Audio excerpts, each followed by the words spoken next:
Bon les loulous, ça fait longtemps que je vous ai pas fait de vidéo. Donc en fait là on va faire quelque chose de simple. Vous savez bien que moi j'aime bien les bases. Et en ce moment il faut que je prenne du poids. Donc les matins je déjeune une petite omelette. Et vous allez me dire une omelette ouais, une omelette quoi, bateau. Non. J'ai séparé mes blancs des jaunes.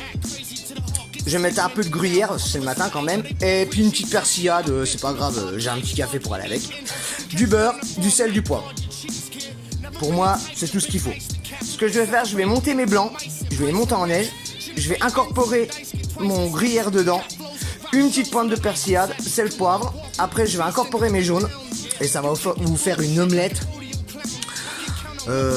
très aérienne.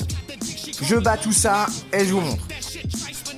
Alors, ce qu'on dit souvent, c'est on met une pincée de sel, hein, je la mets, tac, parce que j'en ai déjà mis, en fait, pour que les blancs montent mieux. En fait, c'est parce qu'un blanc d'œuf, il y a de l'eau et de l'albumine, et en fait, moins il y a d'eau, plus il y a d'albumine, forcément, et donc les blancs montent mieux. Donc on met du sel, en fait, pour vieillir l'œuf prématurément et le faire monter mieux. Ou le mieux faire monter. Bon alors là j'ai légèrement monté mes blancs, hein. Les montez pas en neige, ça sert strictement à rien. Juste monter, voilà, qu'ils soient quand même relativement montés. Je vais mettre mon gruyère dedans, j'aurais pu lâcher, oui, j'aurais pu lâcher, j'aurais été un peu plus. Moi je mets du gruyère, moi j'ai faim, c'est le matin. Après je vais mettre mes jaunes. Hop, vous inquiétez pas, je vais mettre le reste. Je vais prendre une maryse. Bon là on voit bien, j'ai mis ma pincée de poivre par mon coup de moulin. J'ai mis mes jaunes, je vais mettre une petite pincée de persillade dedans. Et puis après je vais mélanger tout ça au fouet, hein, vous allez voir la pâte que ça va donner. Assez homogène, assez onctueuse. Bon bah voilà, en fait j'ai tout mélangé, j'ai mélangé mes ingrédients. Donc mes blancs montés, mes jaunes, mon gruyère, voilà, ça fait quelque chose de... Et bon, quand ça va cuire, ça va retomber, hein. Donc on va prendre une poêle. Hop, voilà. Un carré de beurre. Et je vous retrouve pour la cuisson. Bon, alors là, dans ma poêle, bien sûr, j'ai mis du beurre. Vite, avant qu'il colore, on verse tout ça dedans. Voilà, ça cuit tranquillement. Surtout poêle anti-adhésive, hein. Très bonne poêle. Je mets un coup de maryse et je rejoins. Bon, là on a la cuisson de l'omelette. Voilà, elle va tranquille.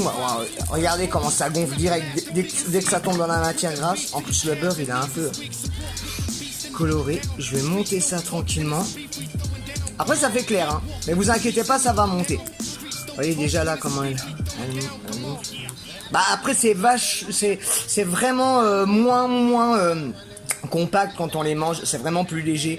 Même moi, si je mets de la persillade le matin, n'en mettez pas, vous pouvez mettre de la ciboulette, mais effectivement, c'est vraiment plus léger qu'une omelette traditionnelle, quoi. Voilà, après la cuisson traditionnelle, hein, vous voyez, elle gonfle encore même. Là, j'ai mis 3 œufs, hein, on est d'accord. La poêle, c'est 24 cm, hein, donc c'est sûr qu'on fait. Peut-être dans une assiette, vous allez voir le... Wouhou. Bon bah voilà, hein. Je pense que messieurs, 100 mètres de persillade dedans, juste une petite pointe de ciboulette, peut-être un peu d'émental pour ces dames, avec un petit jus d'orange. Et un petit café pour moi, bah franchement, c'est le petit déj des champions. Les bases, refaire une omelette, et franchement faites une omelette, essayez, si vous le faites pas chez vous, essayez, bah moi franchement... C'est ma chérie qui m'a refait penser à ça, je faisais pas ça depuis des années. Maintenant toutes mes omelettes je les refais comme ça et c'est top. Et c'est une omelette. Salut les loulous.